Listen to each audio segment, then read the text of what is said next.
back. From state legislatures around the country to the nation's capital, lawmakers are calling for increased security after what police describe as an assassination in Minnesota. Last month, former Minnesota House Speaker Melissa Hortman and her husband were killed in their family home. Authorities say the same suspect also shot Minnesota Senator John Hoffman and his wife. Here to talk more about recent political violence and possible solutions is Representative G.A. Hardaway of Memphis. Representative Hardaway, always glad to have you back. It's good to be here, 3. Alex. Thank you. For the case of Melissa Hortman, this hits close to home for you. How so? Oh, absolutely. I met her shortly after I was elected in 2007. And it was at a national conference of state legislators, which is like the granddaddy of all conferences for state legislators to interact with each other, exchange ideas, etc. And we see a picture there of you standing next to her. Yeah. Actually, that's Jane Krentz, and then that's the senator next to her. Okay. But what we found in interacting, I say we, I'm talking about all of our state legislators out of Tennessee, Republican and Democrat, is that interacting with that group of legislators out of Minnesota was different.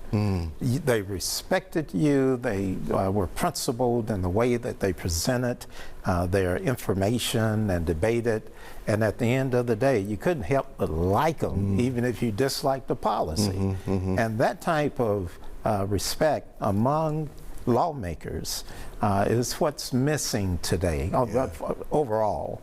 And if we had more of that, I think we'd have less of the vitriolic language coming out, and folks listen to us on what we say and how we say it. So the tone, the tenor of what you're talking about, you being legislators, can trigger some extremist responses among some of our constituents. But do you think that rhetoric, that tone can be actually toned down a little bit, or is it very unlikely in the world that we live in today?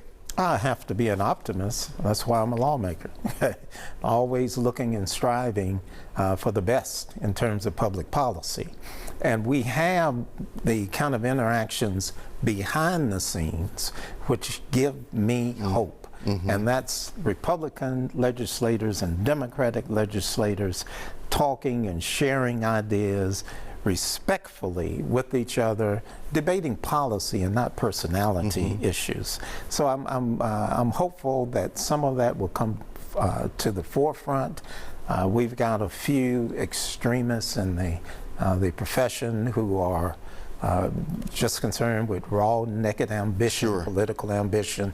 But overall, I think you'll see that rise to What else, though, GA, can be done when it comes to maybe bolstering security for lawmakers like yourself and others? We know what even happened not too long ago involving Memphis Mayor Paul Young and his family. You know, the suspect shows up, you know, in his neighborhood and right there on his front door.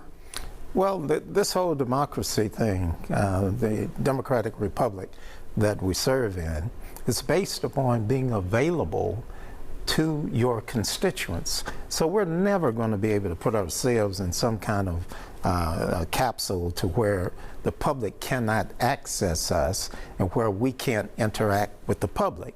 Extremists who try to intimidate, whether it's in person or by phone or by email, etc.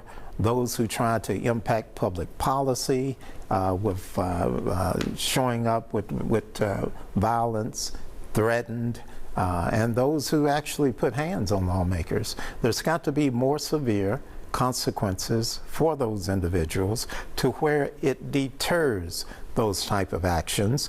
And we also need intelligence. Like any other crime, the purest form of justice is prevention. So we need more intel so we'll know when we have some kind of database of those folks that we can share, not just with Tennessee, but with all the different states. Very quickly here, has any of this changed how you conduct your own business, how you handle your own self when you're out there in the public, with you being a public and elected official? Actually, no. I've been interacting with my folks. I'm safer in my community than I am anywhere else in the world. and I'll tell anybody the same thing. So no, I interact with my folks. They want access to tell me what their thoughts are, positive or negative, and my job is to hear them out and to take that into consideration when I'm trying to implement public policies. So the answer is no, and I dare say that all of our legislators are moving towards the same goal. Representative G.A. Hardaway, thank you very much for being here, and may I say happy belated birthday to you? Well, thank you, sir. We're celebrating what, 20? Yeah, for the third time. Okay, nothing wrong with that at all. 27 for the third time. Good to see you, my friend. Thank you very much. Sir. Appreciate you being here. Appreciate the invitation. My pleasure.